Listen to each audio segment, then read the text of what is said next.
Everyone, we are live. Okay, so what's cool is we're doing something here with video, and we're here to talk about video marketing.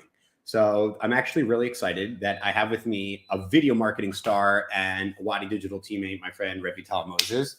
What's up, Revital? What's up? Thank you so much. So what people don't understand is the importance of video and how hard and how easy it is for us to actually make video. People seem to often work too hard when it comes to making video, and they don't understand what's actually involved when creating video. People think, how do I have the budget? How do I get enough people together? What do I do? How do I get everyone needed that's necessary? And then, of course, the editing, which we're definitely going to talk about. And this lady right here can tell you a lot about editing. But what most importantly is then also, how do you leverage video? Great, you made a video. Now what? How do you market it? How do you advertise it? And this is why I'm excited to have Revital with me today. Revital, why don't you introduce yourself and tell us a little bit about your experience? For sure. First of all, thank you for having me on LinkedIn Live.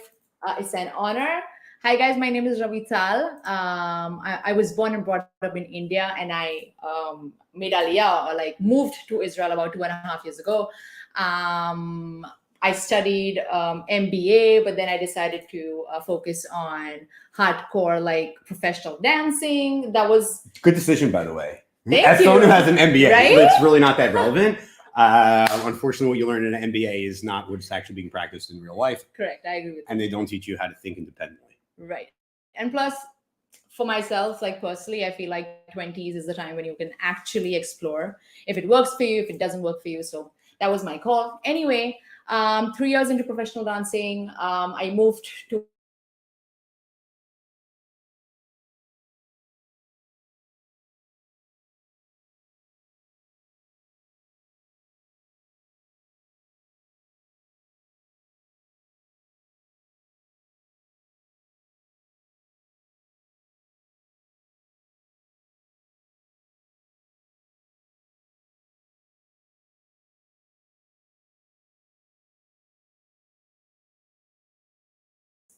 that's a way I can probably explore.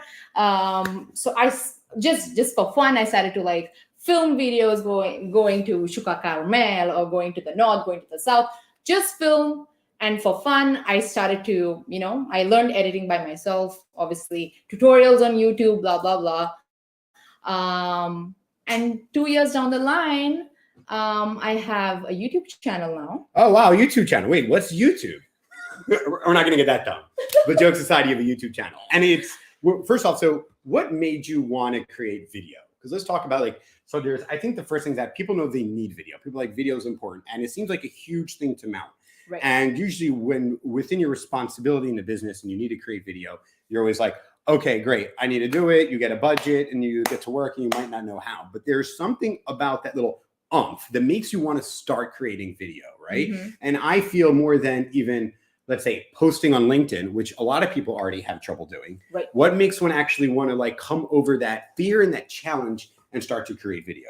Like, what was it for you? Did you like brew it over? I want to make a YouTube channel about whatever, which we'll go into what you make videos about for a while. And then you decided, okay, I'm going to do it. Or how did it come about exactly that it went from thinking about, I want to make a channel, and then actually creating a channel, actually creating content, implementing it, and then continually, regularly putting out content as no one's seen your views, especially in the beginning?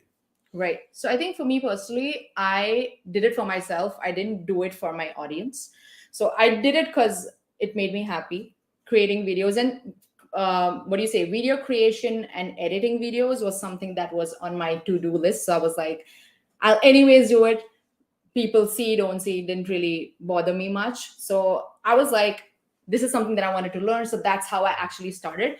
And in terms of content, I actually wanted to start my YouTube channel about 6 years ago, but I didn't have. That's what happens to everyone. It's like years of just sitting and thinking, right? Yeah, because I saw Superwoman, she's Lily Singh, one of the best YouTubers I know. I saw her on stage, and I decided that I will have a YouTube channel, but I didn't have content to create. But then when I moved to Israel, I was like, okay, an Indian moving to Israel, that's interesting.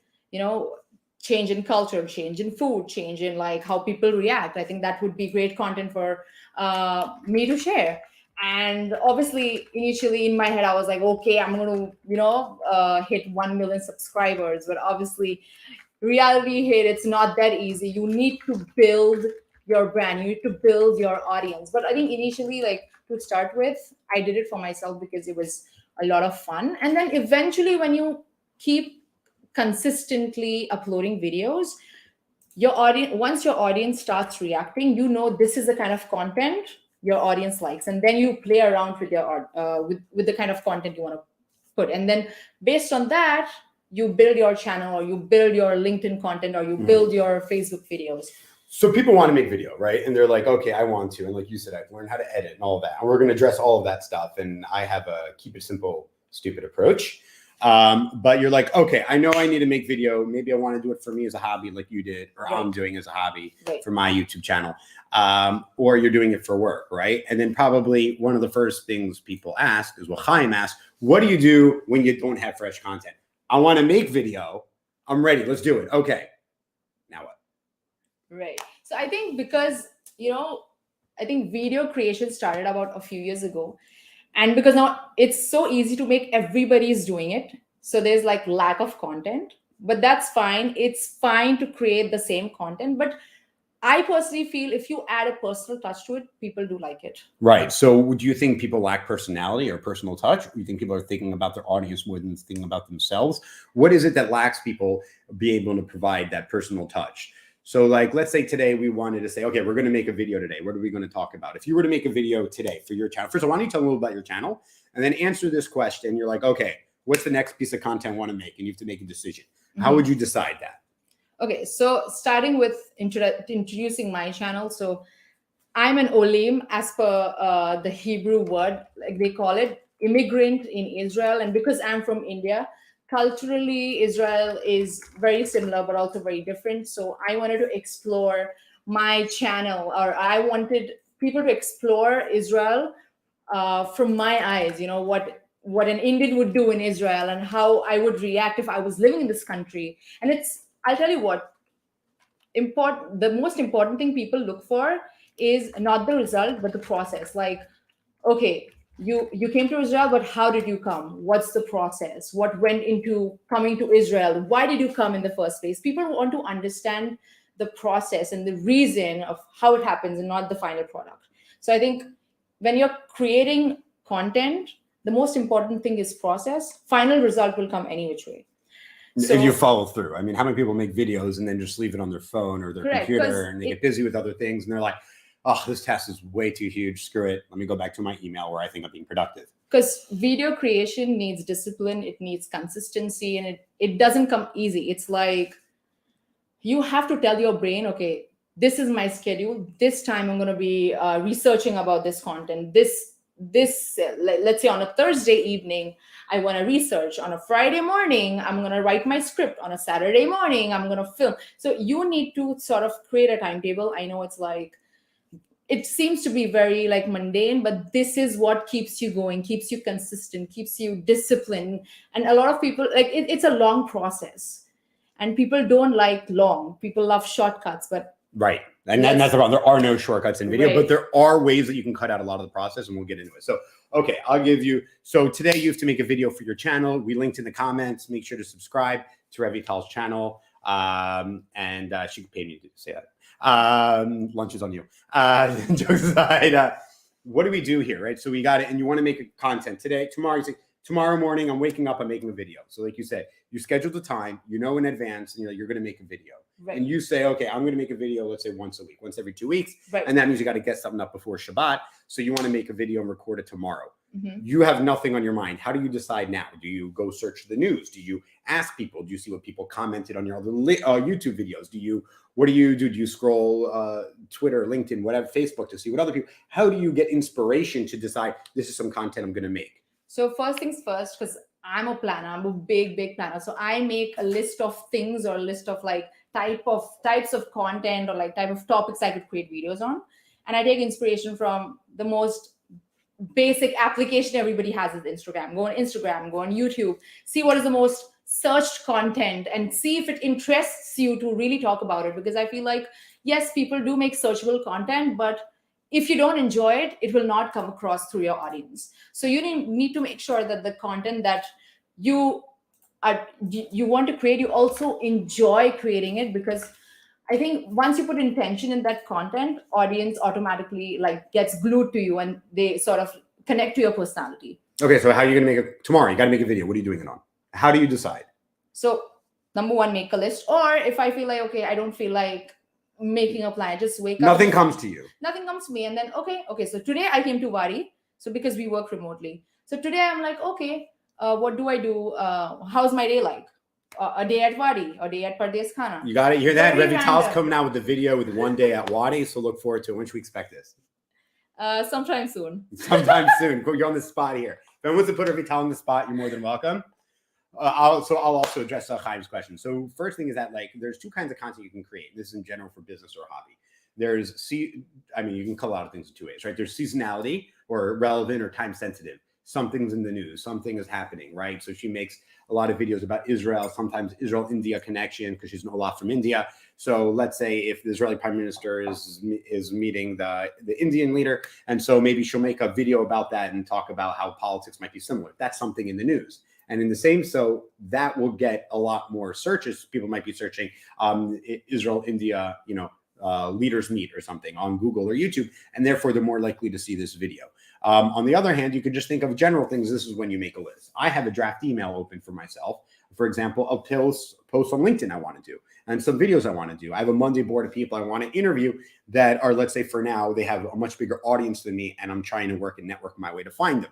So yes, having a list, but you can't sometimes sit down and just create a list. That's hard. So what I recommend is have an open sheet of paper, an open draft email, an open Monday Trello Asana board, and just whenever you think of something, write it down. And then throughout your day and throughout your as you consume media and your conversations, you'll think of things and then you just add it to your list. And then when something happens suddenly, then you go through your list like, oh, I'm really feeling this now. You know, something happened. And sometimes it's the best content. So the best content I come with could be on biz dev, sales calls, serving clients, that I come up with ideas when it comes to general marketing content and marketing ideas and strategy that we might come up with, or some optimization ideas. And that's what feeds my LinkedIn. Mm-hmm. But also you can then also scroll social media. So if you're looking to answer questions and provide value, then going to Quora is a great place. See what questions there are. Search hashtags on Twitter. That's another great suggestion to see what questions and what people are doing. The Twitter search is very powerful. And these are some of the easiest way to make content. And you can just see what's going on in the news, and then you can discuss it. And that's the main thing. And the main thing is easily finding something that's then just start making content. So that should be your first focus. Should we talk about all the love that you have here? Look at all these people that love you. Where's my love, guys? I love it. Thank you so much, guys. Yeah, here we go. We got Mitch Schneider, look at that. You got big fans. Mitchell. And then Asher says, you such good videos. Hi, Asher. Thank you so much. What's up, Gilad Newman? Interesting info. What's up, Gilad? Okay, so Pratik, a mutual friend of ours. How do you use video to generate leads for business, right? I'll take this one. I think this is a little more down my angle, and I'd love to hear what you think. Yeah. You need to understand what's going on in the market, right? So as an example, right now it's August 31st, so 2022. So we're thinking maybe in another month or two, let's say after the Jewish holidays, in October, people are already going to start to think about budgets for 2023. So making a video about budget for 2023 will help, let's say, WadiDigital for lead generation, as an example.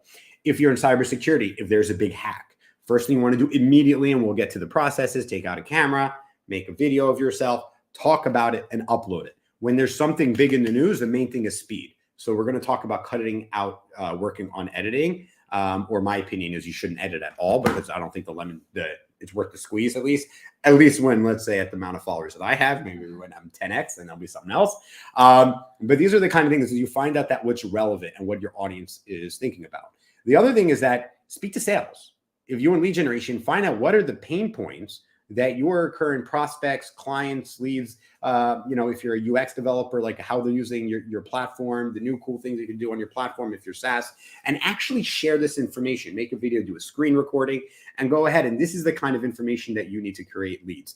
Find the pain point, find what hurts them, and use that to specifically create relevant videos. And that's what's going to help you create leads. In addition, though, and then there's the marketing and the advertising aspect. In addition to actually uploading it, but how do we then use the video, which is the more, I think, specific part of Pratik's question here, is advertising. Of course, post to your socials, but you don't get to control who controls it and what messaging they specifically see. Using advertising, you're able to segment your target audience and put a different messaging to them. So if I were to make a video about, let's say, technology marketing, just as a generality, I might want to target the marketers at tech. I might want to target founders. I might want to target the VCs that back them, right? So I might even want to target procurement. So these are different people that I may want to reach. So I can take a different ad, I could take a similar video, and then I can I can write ad messaging when targeting, speaking specifically to founders, right? Are you are you a founder of a tech company? Are you trying to scale your business? Here are the first few things that you should do to start creating leads, right? Or if I'm speaking to a marketer, is about like, are you not sure how to distribute your marketing budget in order to properly scale lead generation, right? Or to get the reach that you need? Here's some things to consider.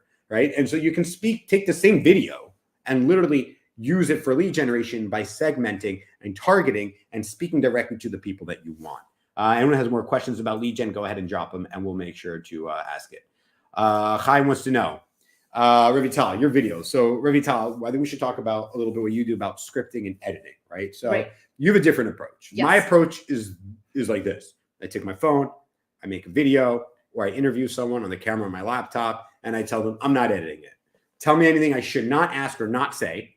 And usually they say everything's fine. You can ask anything you want, and then I won't edit it. And I'll tell them, this is human. I'm not cutting out the ums and all that. I'm not trying to script it. I think scripting takes away from the authenticity of the conversation. This is why I love lives and AMAs. I don't have a script. You're my script. You ask those questions. We answer them. You give us feedback, share what you learn and what you think, and we'll have a conversation. We'll learn a lot more than a one-directional script. Video, more than anything else, in the sense, kind of like a video call, is that we can have a back and forth conversation if you go live or if you actually listen to your audience. As opposed to if you're doing a social media post, you might post something on LinkedIn, and then the conversation happens after the fact, not in real time. And they're often siloed based on the comments and the replies, and then the sub-replies that goes into it. So that's kind of why I like to stay away from scripting. I just want to know what I should bring up, what I shouldn't talk about. But her quality of videos are much greater than mine. So I'm sure to some extent you have some kind of outline, some kind of script, and then maybe we can go into a little bit of editing. So depending on my video, I prepare a script. If it's an informational video where there's a process involved, there's a lot of like information involved, then obviously I script, because the information that I'm providing, I want to make sure that I don't miss out on anything. But if, say, for example, I'm going for an Indian-Israeli wedding and it's a vlog, I don't script it. I just go with the flow. Did you have one in mind? In fact, I did. I'm going to attend an Indian-Israeli wedding just tomorrow. So hopefully you get to see, what an Indian-Israeli wedding looks like. But for me personally, if it's an informational video, there has to be a script because I don't want to miss out on anything. And it also gives me a good flow.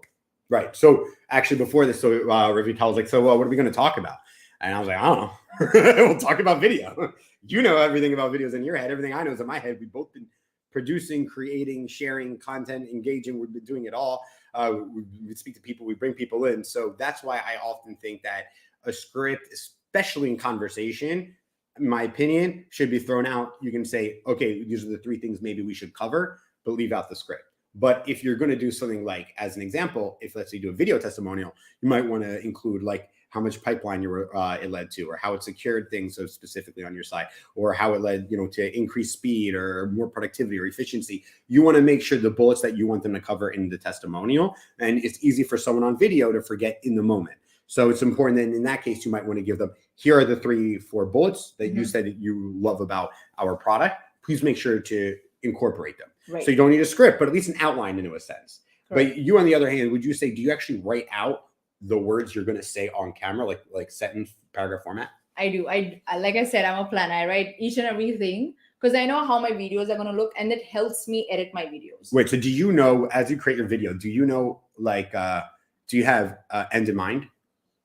Say it again? Like, do you have end in mind when you're like, okay, you're going to make a video about a day at WadiDigital, you're going to an Indian-Israeli wedding tomorrow night. So how are you going to be able to, do you have in mind, here's what it's going to look like the video before you start writing the script? Do you already have like the whole thing in mind? Yes, I try and ideate like what my day would look like, what I could look for, like something interesting during the day that I could probably add to my videos. But in terms of script, obviously I don't script, but I have an idea how my day could look like. And then I plan, then I film accordingly. Awesome. Okay, got it. And then what is, so you make a script. How long is your script? How many pages? So what's the average size of your video? How many minutes? So I try and keep up to say like 10 minutes, because especially for YouTube, I like long form content. Also short form content is great, but I feel like audience is able to connect with you when you have a long form content, in terms of like building a trust and like connect to your personality. So up to 10 minutes and above, I think is a great video length. Okay, so let's say you have a 10-minute video, then you plan it's going to be around 10 minutes. How long is your script usually? So my script is up to 15 minutes long, because I know editing is going to cut out a lot of. How many words? What does that look like on paper? Because you write out your script first, right? So what does that look like on paper? So maybe like a page or two long, with like intro, outro, whatever, like intermission. I write down everything. But obviously it doesn't go up to 15 minutes. I try and edit everything. I try and keep quality content. I cut out the bullshit. So right, especially if you're reading it and if you're scripting it. Okay, so under 2 pages of 1 or 2 pages leads to about 10 minutes of content of Revital's kind of videos. So you kind of get an idea. So it's really not that much writing. So you can think like, you can, blogs are often that length. Right. Okay, so you get, this is great for public speaking as well. This is a good comment, actually. Yoel is real good stuff. That is true, by the way. The whole script, a couple bullets, I think is what he's referring to specifically. Look at this. You got David Garb. He did the photography for Wadi's team. Says hi. And there's a lot of other love here. If anyone has any other questions, drop them in the chat, and then we'll go ahead and we'll use them. Have you done any interviews? In fact, this is my first interview, so thanks for having me. Wow, lovely. How's it going so far? It's going well. I did tell Yoel, like, do you think we should like note down a couple of bullet points? He's like, just be yourself. You don't need a script. And I do agree, because I think the flow is better when it comes to a conversation. And I feel like I need to be a little more flexible, not having a script, and just explore what it feels like to have a non-scripted video. So thanks for making me do it. Do you think your new videos that are more planned and aren't interviews, would you think they'll be less scripted from this experience? Maybe. Or probably not. Maybe you'll leave a little bit, because you'll have more takes. You have to redo more takes and all that. Right. I agree with you. But I feel like if I want to create my videos like with better quality, I need to explore, like not just scripted, but let me try without a script. Let's see how that goes. And let's see how audience reacts to it, And then that's how I know, okay, this is my game. Or like, okay, no, I think I should stick to a script. So I think the next phase is going to be exploration. Got it. Okay. So if you're doing it, let's say if you're not doing an interview and you intend to make a higher quality video, maybe for your business, then you do need a kind of a script to understand what your outline is. Correct. Write 1 to 2 page, try writing 1 page of a script, what you're going to talk about, and the words that you like to come out of your mouth. Just like giving a speech, right? You would say it's like if you were going to give a speech, let's say at an Indian Israeli wedding. This is going to be fun. I'm just going to plug this. And you're going to give a speech. Maybe you're the best man. And so you want something right now because you don't want to forget an important part of the speech. But on the other end, you can put it in front of the video and you can have it, and then you add the elements of the video. Right. So you have the script now and you're like, okay, get an idea. This is going to be maybe 8 to 10 minutes. It's a page long. How long does it take you to write your script? Ask Mr. Well, it depends on my research. Like sometimes it's half an hour and sometimes it takes me 2 days, like to refine my script. So right. How many minutes is that total? The writing, refining. Writing, refining, let's say up to maximum 5 hours. Okay. You just get a shit out of people. No, again, like, it's a personal thing because I'm a perfectionist. I want everything like the way I see in my head. But if you're like fine, chill with it, it can take up to like maybe 60 minutes. 60 minutes. Like 60 minutes is good enough for like scripting and refining as well. Right. It also depends how much you know about the what you're talking about. Right. So you went to the Deaf and Blind Museum? What was it? It was a Cologne Museum of Design. Right. Lovely. So check it out. And so you probably were like, well, I'm going to learn here. You couldn't write the script before. Did you, when you went there, did you intend on making a video about the location? Actually, no, that was something which I thought, oh shit, like this is something that I need to film for my video because look at it, it's beautiful. So that was something that I did not ideate, I did not plan for, and I just started to film that video. Now, was that process faster or slower for you? That was fast. Right. So it's faster when you didn't have to think, the less you think, the easier and faster it is. Is that fair? Yes. Okay, great. Do you think you think too much? I do. Do you think you plan too much? I plan too much. Do you script too much? Let's see how far we can get her. I feel like I the need quality to of her script videos more. are going to start to tank because of this conversation. I feel like I personally think I don't invest so much time in scripting. I'm very harsh on myself, but you should be. I feel like if I It's script good. more, it gets my video quality even like it gets high. So Right. Got it. So you went in there. Would you say the quality of that video was better than your other ones because you didn't go into it planning as opposed to most of your other videos? Not really. It was fine. It could have been better, but for an unplanned video, it was great. Got it. So let's say you go. So let's say you have one more planned, which is most people, and especially in business, they know what they want to plan. That happen to be. I happen to call out the one that you didn't. So you're like, okay, I have a script, and I'm gonna give me an example of the video you had a script on. Right now, like moving to Israel benefits, immigration benefits. Yeah, okay. Olim benefits as an Ola, a Jew moving to Israel gets certain benefits when they move here. So did you research and wrote the script? How long did it take? A day. A day. How many hours? 3 hours. That's not a day. What is this? It was like I Sweden, mean- like 3 hours of sunlight. Okay, a day. Okay, so 3 hours. 3 hours it took you to do the research and write up the script. Okay, Right. then what? Then I had to listen, like the thing is you throw everything on paper and then you sort of what do you say, you put it in order. Okay, like what's Aliyah, who is what is like for who Aliyah is, and then what are the benefits, the top benefits, obviously you place it first and then you film it. Mm-hmm. Awesome, great. Yeah. So and then you film it. So now let's talk about the filming. Someone asked you film in one take. We'll get to that in a minute because I assume you don't. What does the filming look like? In general? Yeah. Walk us through the filming. Okay, so Is someone there? Do you have like someone like following you, the camera? actually no. I'm the by the selfie way, stick? No. She's a selfie stick, doesn't it? You're a selfie stick. No, I have a tripod, but I get very conscious when people are around. So I try and film by myself because I am like myself 100%. So I have a tripod and I film on budget, which means I don't use a fancy camera. I use my iPhone because iPhone has great quality camera. So I was smart about it and I was like, yalla, let's use an iPhone. I got a very cheap tripod and that's it. I think the only challenge is like, I would love to take like a one take video, but I personally feel that if I film segment by segment, it's better for my videos. So I have to start and stop by myself. Why is it better? Why is the segments better? I think number one reason is I found it very difficult to transfer my videos when it's like Smaller. It's difficult to transfer when they're like heavy videos, and it's easier to just transfer like 1 minute, 2 minute short videos. So that's number one. And number two, I feel like I space out when I do a one take video. Unless it's a dancing video, I can do a dancing video which is one take. Which is coming out when? In a month or two when I go to India. Are you drinking at his wedding tomorrow night? Blooper reel coming up. I think because I was professionally dancing, it was easier for me to have a one take video, like 1 minute, 2 minutes with no cuts. But especially when I'm speaking, that is not my comfort zone. Like speaking, I'm learning to speak on camera. Like I'm comfortable, but speaking doesn't come so easy to me. So I try and not take one take videos. Mm-hmm. I think the only challenge with filming on a phone is you need to like start and stop and like again adjust the frame when you're filming on a tripod. Right. Does your tripod have wheels on it?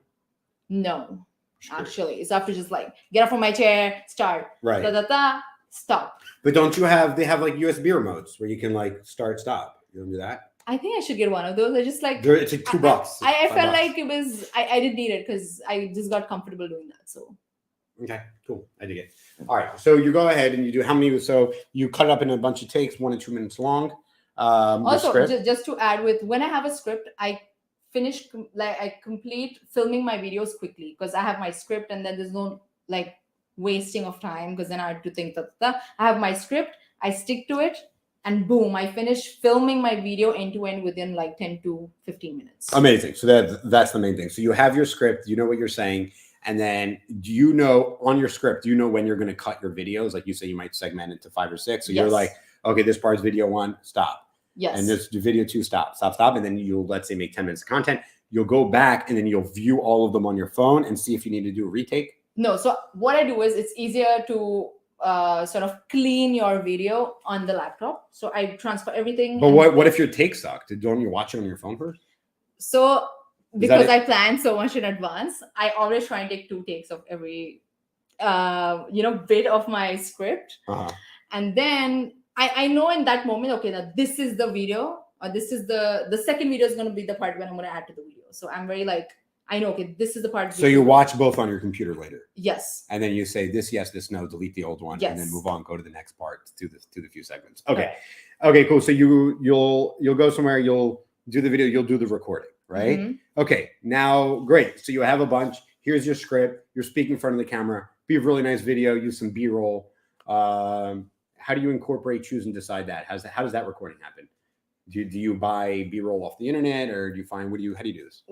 When you say B-roll, do you mean like additional videos or additional photos that I add to my video? Yeah. So basically, to make your videos more interesting, people want to see not just like your face and your voice, but something relatable to what you're speaking. So when I talk about let's say Israel, so I put photos of Israel, videos of Israel, so that people know, oh, like Israel, because a lot of people have not been to Israel, especially like people from India or like other countries. So they want to see how Israel looked, like how Israel, what do you say, in terms of location, or like a shuk, what it looks like. People don't know how it looks. So I try and incorporate these videos so that it's easier for people to, sort of relate.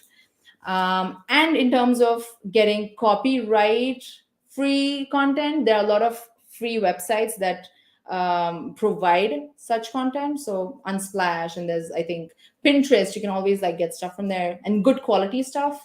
So I think that's Pinterest. That's a good one. Yeah, that's really good. That's actually a really nice tip. So you grab these images and these videos, and then how do you decide when the video is going to focus on you talk, your face while you talk, or when it's just going to be your voice over a video or an image? So that comes to me when I'm editing my videos. So I put in a lot more time in editing than researching. I do feel that's probably everybody, no? Yeah, I mean, if it's not like extremely technical, but instead you also usually have that information. So my editing process is, I have a raw video, I edit it, like I don't focus on the details. I see, okay, now this is my structure, like this is my 10-minute video. Okay, now get into the details. And then get into, what do you say, like, okay, this is the part where I could probably put a sound effect, or like, what do you say, a photo. Okay, now then I just, once I edit that, I don't look at it. Next day I go back to the video and see, okay, do I feel the same way about this part? If not, then I delete it. Like I go over and over it again to see how I feel, how my audience would react to it. I put myself in my audience's shoes and see, okay, this is the part where they're like, whoa, this transition is great. And then finally it's ready to like upload on YouTube. Mm-hmm. So I go over it again and again after I edit it. But how do you know when to put what image or video? Do you okay, maybe I misunderstood something. Do you have the images and videos of what you want to include in the video before you start editing? No. No. So this is when I have my videos ready, I start downloading additional content to be added in the video. Say it again. So once my video is ready and once my structure is ready, the raw structure, that's when I actually start downloading additional content. Like, yes, in my head, okay, when I'm writing the script, okay, I will download this and this and this for this video. But when I'm editing it, that's when I actually download and then incorporate in my video. Got it. Okay, cool. And then how do you know what to incorporate, what photo or video image over your voice when? You kind of just know when you see it, like, oh, this image, I should put it over when I talk about this. Yeah, like, yes, like very direct. When I'm talking about a monkey, I put a photo of a monkey or whatever, just an example. But again, like editing comes with experience. So I feel like I still need to work on my editing, but it's gotten so much better. And people talk about my editing, like people personally message me saying that, hey, Ravi, this video was much better than the video that you created like 4 months ago. So I know like we shouldn't get validation from anybody, but this really helps you to like, focus on, okay, these things probably I need to work on. Okay, my music editing is great, but probably my photo editing in the video isn't that great. And it's good to get some feedback, but it does come from experience. Right. Well, everything naturally comes from experience. Okay. So you have an idea, you're talking about something, and then you go search for those images and videos to place over your voice, right? Mhm. Awesome. And then what kind of software do you use? So I use Wondershare Filmora. It's What- like what? Wondershare. One to share? Wondershare. Okay. Wondershare Filmora. It's a good basic software for video editing. I personally love it. I feel like I can't use any other software other than this one. Because I got used to it, or because it's perfect for you? I think I got used to it. And Right. That's usually what happens, right? There's high Yeah. switching costs. Like the learning Yeah, curve I of think switching. I is too feel much. like because now I've learned everything, I'm like comfortable and I want to focus more on my quality of content. What do you mean? What does that mean? Like do enough research so that you have like good quality of videos, because some people just like, okay, this is the video, but like for example, say benefits, immigration benefits, you know, I personally didn't know that you get rent subsidy, but only after this research I realized, okay, there is rent subsidy for immigrants. And I didn't find this in any other videos when I researched, like when I was making Aliyah. So I wanted to make sure that I'm filling that gap. So I feel like if I research enough, the quality of content, and I get a lot of content to share, because I feel like there's a lot of content missing in people's videos, and people are just like what? lazy. Give me an example that many people can relate to. Like a stereotypical one that you feel like a little more content is missing here that might be relatable. Like, for example, apps to use in Israel. I didn't know you could transfer money through Bit. I would just do it through a Leumi bank transfer. But Bit is much more easy, but nobody told me about it because there's there's nobody who's sharing about all of this. Right. So, or they're not marketing it well and they're not reaching you. Maybe also that. So I want to make sure I cover everything and then share it. Right. So. Okay. Got it. So now that we scare the shit out of people into making videos, why don't you give some tips on how people can streamline a process like this? You know, we talk about how to make it easy, right? So let's give the focus on that, because I believe in one life, take when you can. Obviously, the content you create needs a script, at the very least an outline. You need to have an idea. You will need some editing. Often you're on site, on location, so therefore you need editing, as opposed to here we have a stable camera, so we don't need editing. If you need to take a camera with you, if you want to demonstrate someone, if you're doing a testimonial, something like that, often you'll need to do more editing. So what would be some tips that you can provide that people can make the whole process from, we already discussed choosing the video, but let's say how you can make your script easy, your research easy, your recording easy, and your editing easy. How can we streamline, make it a very much easier process so we're not intimidating people, so they're more likely to create video that can provide value?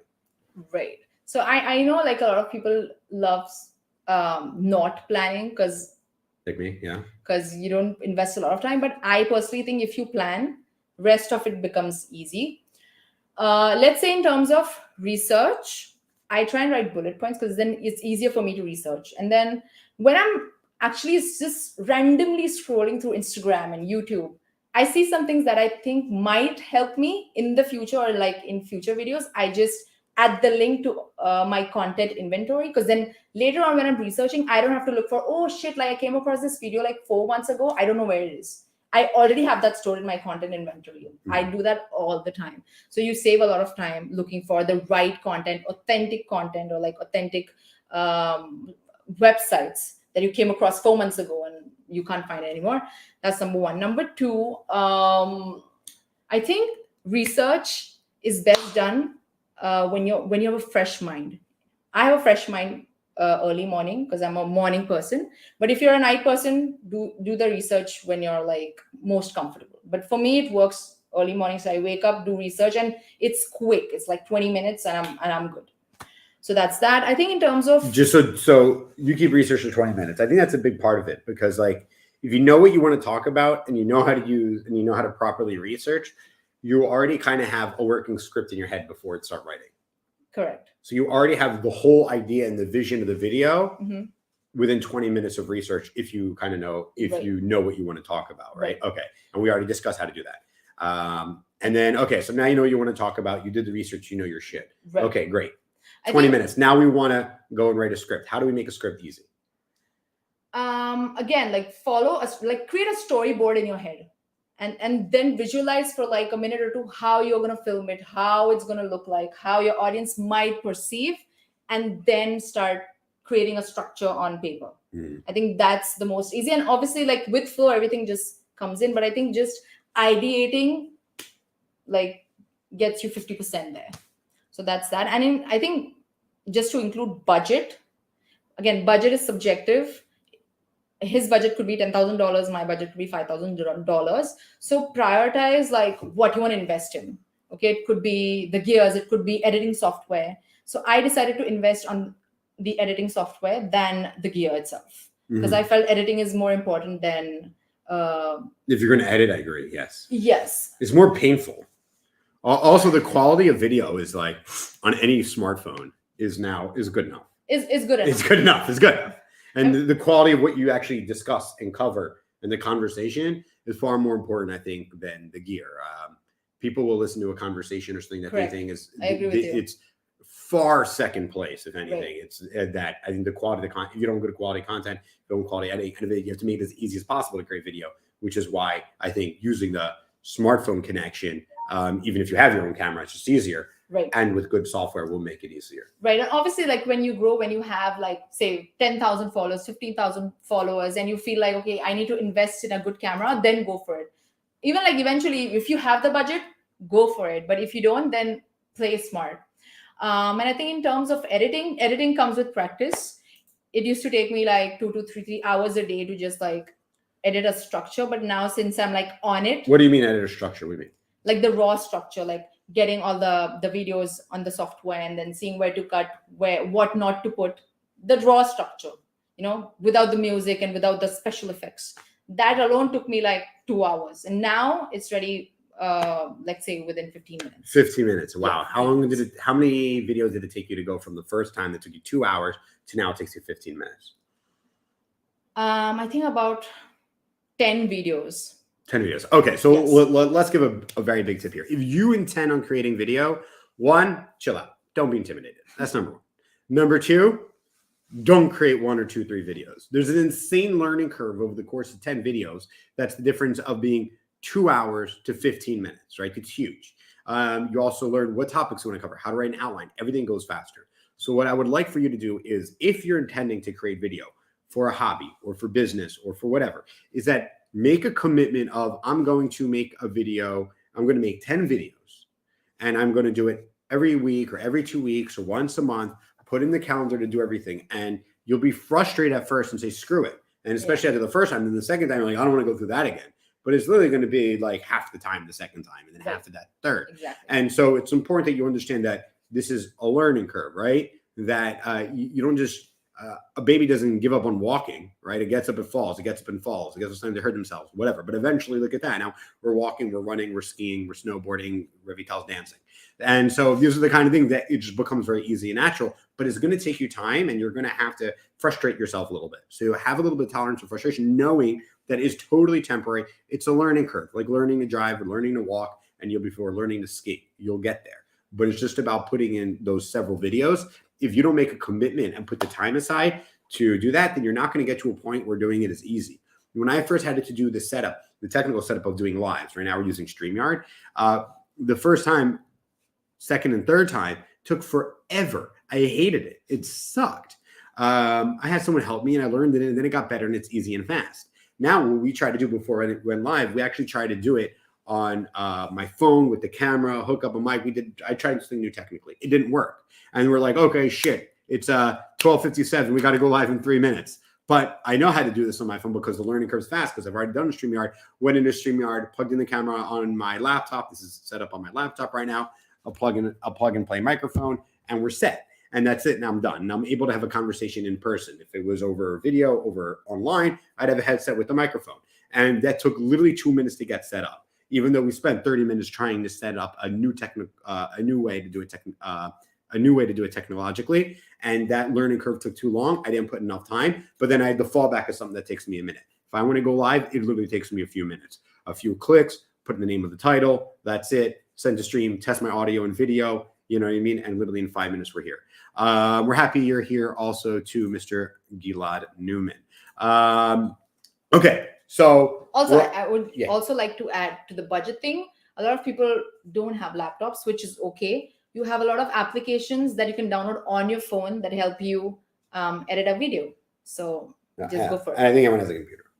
What? I think everyone does. Anyone that's considering video. Yeah, I mean, has a computer. Of course, but you know, when somebody doesn't have a laptop, like especially in India, a lot of people don't have. Oh, okay, got it. So I was about to say we are filming this in 2002.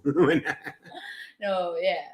I mean, I agree with you, but like, not everybody has a laptop. Right. Fair enough. Okay, fine. For those that don't, that's worth noting. Okay, lovely. So we're going through. So you have the learning curve, and you're up now. So you got everything down. So you guys can imagine you're 10 videos in, right? You do 20 minutes you choose your topic, 20 minutes of research. You do more 20 minutes of research. If I think, okay, this is not enough, I need to put in more time. Another 20 minutes. I put more time. Then you go and you film. Her 10-minute video is 15 minutes of filming. Right. And that's it. She cuts it down in takes. You can do whatever you want. And then you send it over to your computer. And then you sit down and it takes you 15 minutes to set up what parts of the videos all in order. Mm-hmm. And then you add the effects and the photos. How long does it take you now? Like in total, you mean? Yeah. Adding the sound effects, the videos on the images on top, and the video B-roll when it's I think another 30 minutes, and then obviously like I go over it again and see like from the beginning. Okay, this is the part where I missed. Probably I should add some more photos here. Wow, only 30 minutes? Yeah. To go through. Yeah, so because now I have so much practice that I'm like very quick at editing. But you also like know when would be good to put a video, and I think that takes time too. Yes. Right. Because I visualize a lot. So it's already in my head, okay, this part is where I'm going to add this additional video. So it makes my life easy to just add it there because it's in my head. Awesome. So, wow, so that's really not a lot of time. Yeah. Comes with practice. So after it comes with practice, which I think is probably a big theme here, practice. So how long is it beginning to end? Not days, hours if you add it in. You got end to end? Yeah. 20 minutes research, maybe another 15, 20 minutes, 15 minutes of recording.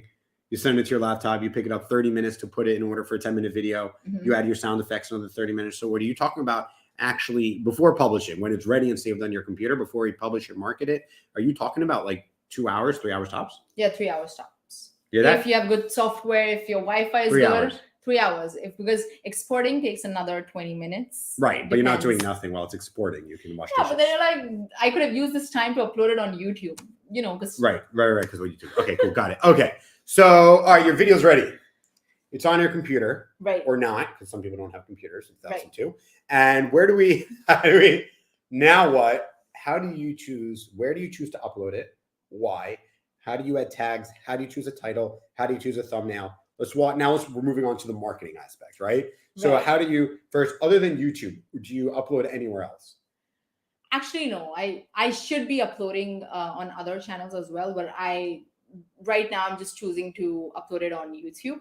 And I think in terms of research, when I'm researching about the topic itself, if I have additional time and I feel like, okay, I'm not in a mood to edit right now or film right now, I go ahead and look for the most searched or like the relevant keywords that I could add to my YouTube videos.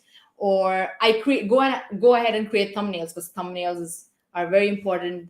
Not clickbait worthy, but something which is relevant to the video. Because creating a thumbnail, I'll tell you what, like creating doesn't take time, but like how it should look, like the process probably takes, I think, a few minutes or even like a few hours to like, okay, maybe you create one now and you're like, shit, like, I don't know if this is the right thumbnail. And then you wake up next day and you create another one and you're like, oh shit, like this is a good one.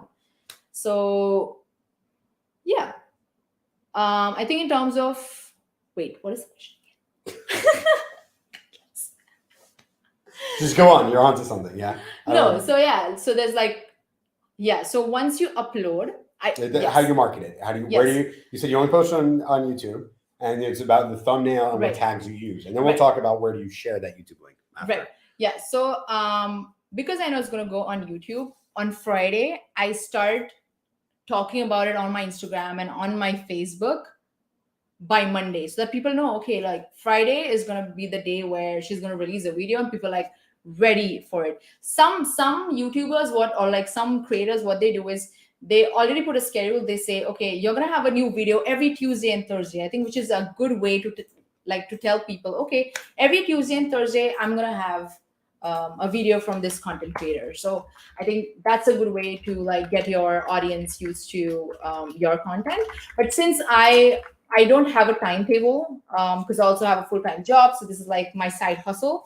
I try and market like 1 week before the launch date, so that people know on Facebook, like on Instagram, or even on YouTube, because YouTube has YouTube Shorts now, and Instagram is on Reels and stuff like that. And obviously word of mouth. Mm-hmm. For those who don't know, YouTube Shorts is like Instagram Reels for YouTube. For YouTube. Correct. So that's how I go and market about it, and then once it's out, I don't. Wait, how do you choose your tags? Do you research hashtags? So tags? How's that work? Because YouTube has a feature where you can see the volume of keywords, like high volume, low volume. So I try and look for those. And then I use another website. It's called Rapid Tags, where if you put Israel, you can see all keywords related to Israel. And then you pick and choose as per your topic or your content. But obviously it doesn't give like high volume. Was it Rapid Tags? Rapid Tags. Rapid Tags. Okay. So Right. search Rapid Tags. And so if you're talking about Israel, or so if I wanted to talk about Israel, India, you would search Israel, India. Right. And then you see like Israel, India relationship. Got it. Okay. Yeah. And then you add all those like hashtags or keywords to your YouTube when you're uploading it. Got it. And obviously like once it's out, you see the response for like a week or two. And if it doesn't work for you, then add another, like other keywords that might probably work. There are obviously like paid softwares. You can see, okay, this keyword is great, this keyword isn't, but I'm not using any of those softwares. So I try and optimize based on like my views or impressions and stuff like that.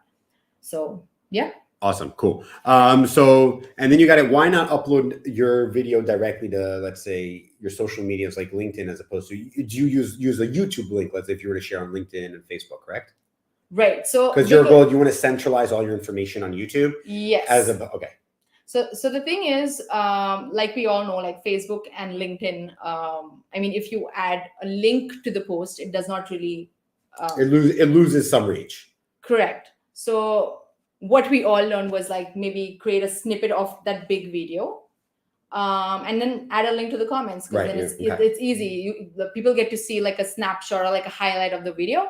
And then it's interesting enough for them to click on this link in the comment section, and then they go to your YouTube. But I personally feel I should put in more effort in creating smaller videos, or like short reels, or like short whatever stories to bring in more people to YouTube. Awesome. I put in the chat my hobby channel, Israel Unfiltered, where I just interview people, I think, in Israel. That might be interesting. But I don't have a schedule, but I'm working on that. Right. I don't have the time. And it's literally just a hobby of, if I think there's someone cool. I think it's cool. You know, I'm going to put this video up on there because I think you're pretty cool. And we'll see what happens with it. There you go. All right. So before we land, everyone has any last questions, now is the time to drop them, because it takes a minute for the comments to show. Okay. So your final thought on video. Someone wants to create video and they're ready, and let's say they're a business, not a person. The end of the day is get the right technology, right? Get a script, and then start recording. And get the right person who could speak to the audience. Okay. So let's talk about that.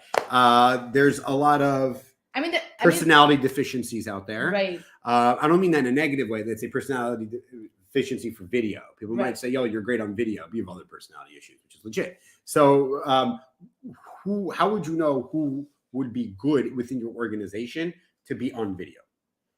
I think as and when you spend time with people, you quite understand. Okay, this person can be really chill on camera, and his personality could really pop on camera. Because how do you know that? Because when I was at Mindspace, that's how they picked me for one of their ads, Mindspace Hybrid. I was a social media manager for Mindspace, and they said, I think you'd be cool on camera. And they also saw my YouTube videos. So that's how they knew that I'm comfortable in front of camera. So spending time, and plus when they see your work, they're like, yeah, like, let's not spend money on some actor or actress. Let's just get somebody who's in-house, who's like super cool and who could like connect with our audience. Right. It's much more legit. Okay. So you do someone, so you think that they might have that person. Also ask them.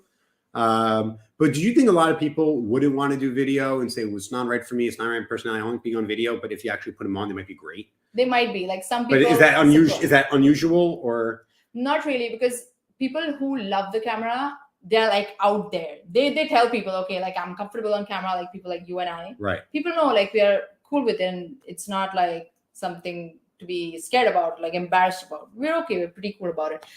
But there are some personalities who could be amazing, but they just don't like to show it. And I feel like don't do that. Like if you're an introvert and if you still have that personality, I feel like tell your manager or tell your co-employees or like co-workers, like this is something I would like to try, but I'm not sure if I could. At least make that move and let people know that this is something that probably would be nice to do, or like you could be the perfect fit. But like talk, people need to communicate. That's do you stage fright? I did when I was a child. Uh-huh. I think I started to cry once when it was like a fancy dress, like is there, costume speaking of competition. videos or video on that? Not really. It was I was like 6-7 years old. I think my mother made me a butterfly and she was like, "Yala, like go to the stage." And I'm like, because I think go on the stage. Right, no one's going on the stage. But I think I'm asking because I think there's a correlation between those that have stage fright may also have video fright. I don't know. I'm just thinking, throwing something out there because it might be a way to be like, well, let's say we're going to do a thing about our R&D department, like our research and stuff. So you want to pull something from your labs team, and you're like, so maybe you want to go in there and be like, okay, which of you like have been on stage or feel comfortable or like whatever. Just, if you need a kind of, maybe it might be a good way to filter through. I just thought it might be a good suggestion. I mean, sometimes it so happens that some, like as children, you all have stage fright, and then once you grow up, you're like, fuck that, I'm gonna go on camera. Right. Once you do, and it's just the opposite for the guys who were like all out on stage when they were children, and now they're like. Oh really? You think as you grow, you like to do different from what you did growing up? Maybe it changed for me. So obviously, I'm not talking for everybody, but this is my personal experience. Okay, cool. Okay, we're way off topic. Anything else you would suggest when it comes to marketing, engagement, algorithms, or anything when it comes to video? Yes, stay with the trend. Like I know people like stay with the trend. People lose their the core purpose, but I feel like yes, stick to your core purpose, but also like run with the trend, because then. What do you mean by run with the trend? Like there's a new trend, you should pick it up, or. For example. Or do you mean stay the course? Is that what you meant? Yeah, what do you mean? Like run with the world. Don't stick to your comfort zone, because it's not, because technology is changing. It's like okay, it's changing every day. So if you feel like okay, I'm good on Instagram, but YouTube is something that is something that I'm not comfortable with. It's not about comfort. It's about if you plan to have a business, you need to be on all platforms. You need to see what works for you. Even if you don't like it personally, it's good for your business. So do that. Right. Okay, great. Okay, take yourself out of the comfort zone also with content. Okay, so if you were to sum up one last tip, what would it be? And then I'll give a couple last tips. I'll give a few tips, and then we'll wrap it up. Just be yourself, especially if you're the content creator. Just be yourself, because if you're gonna fake it, people will notice it and they will not connect with you. But if you are yourself, if you have that intention behind creating videos, people will like that. People like to see authentic, raw personality. They don't want somebody who's fake. You already have. That's why I don't like editing. What? That's why I don't like editing. Oh, okay. Well, I say that now. The real reason is I don't have the time, and I'm not doing it as a hobby. But yeah. Right. And do it because you enjoy it as well. Because enjoying is very important. You don't want to do it because it's a task, or it's like because I want so many subscribers on my channel. But do it because you really, really like it and you really enjoy it, and enjoy the process. Don't just focus on, okay, my video looks beautiful. No, enjoy, like understand why it looks beautiful so that you can work on it for your future videos. Awesome. Got it. Okay. So here's my last few things to say. One, it's a lot of work in the beginning. It's going to get easier. So don't commit to making one video. Try to do several. Even if it's for your business, getting a budget, say, hey, I need a budget to do one every month, one every 2 months. Let's do a series so you can get better at it. And it will be less time for your business. It will save them more money. You'll have more leverage. There's more video. We'll recommend other videos. It's a win-win for your business, or if you're doing it for individual brand, or you're just doing it for a hobby like I am. The second thing is accountability. When you're getting into which takes a lot of work. So make sure you find someone that can also hold you accountable. You want someone else that you can also maybe work with together and make that content and schedule calendars where you both show up. So you're always moving things forward. Maybe write up certain deadlines when you want things done. Give yourself room to breathe for the deadlines, particularly in the beginning, because as Revital said, now it will take her 3 hours from the very beginning to the very end until the YouTube video is live. However, the first time she did it took her many more times, many more hours than that. And keep in mind, you're going to have that same learning curve. The other thing is that keep it simple, stupid. If a camera works, your phone works, use your phone. Use good technology, and don't be scared maybe to bring someone in, maybe to even help guide you along the way. And then the other thing is also using your tags, as she was saying, it was called rapid tags. Rapid tags. So in order for people to find you in YouTube, and remember, YouTube is owned by Google, right? And Google is the leading search engine. So in order for you to be recommended, often sometimes when you search even in Google, you'll get answers specifically. YouTube videos will be your suggested search result. So make sure you're using the proper tag. In order for them to click on that video, you'll need a good header and a good thumbnail. So make sure your thumbnail is strong. A still from the video won't be good enough. Sometimes even just making a default where you swap out certain images or words so it's really fast is great. There's a big learning curve. You have to set up the process in the beginning, and then you'll eventually be able to do it easier. And then when it comes to marketing, obviously use the tags, upload it and share as far as you can. If you're doing it for business, you make sure that you upload it onto every single platform. It's best even that you use maybe even MP4s to upload directly, and then use ads to properly target and segment the exact people that you want to reach with the video. And then within advertising, you can then even remarket to people who viewed a certain percentage of your video to then show them something even lower content. You can do that specifically on LinkedIn, advertising to people who watch 25, 50, 75, or 100% of your video. And that's a great way to know if you're targeting properly, and if they're actually consuming the video, then you might really be more in market. It's a way that you can kind of gauge intent on a social media platform that doesn't have a search feature like Google does, as an example. So these are some main tips. Also, there's not just YouTube out there. There's Rumble, there's Vimeo, there's a bunch of other platforms that you can use to upload your videos. You already put all that work in, at least copy, paste, and upload it, so then it's there and you have another place to for it to live, because YouTube may not be here forever. We may think it does, but other video platforms will pop up, will compete, and it's important that your content lives there also, even if it's up and coming. So you just copy, paste, so to speak, in your process and just upload it to one other channel. And then with that, if you have any other questions on video, you can ping Revital Moses on LinkedIn, send me a LinkedIn message, and feel free to subscribe to our YouTube channels, which are in the chat, or you can message us and we'll send it over to you. And it's a great hobby, and I can't wait to see that next video on a day of working with Wadi remotely. Thank you, everyone, for tuning in. It was a lot of fun, and until next time, cheers.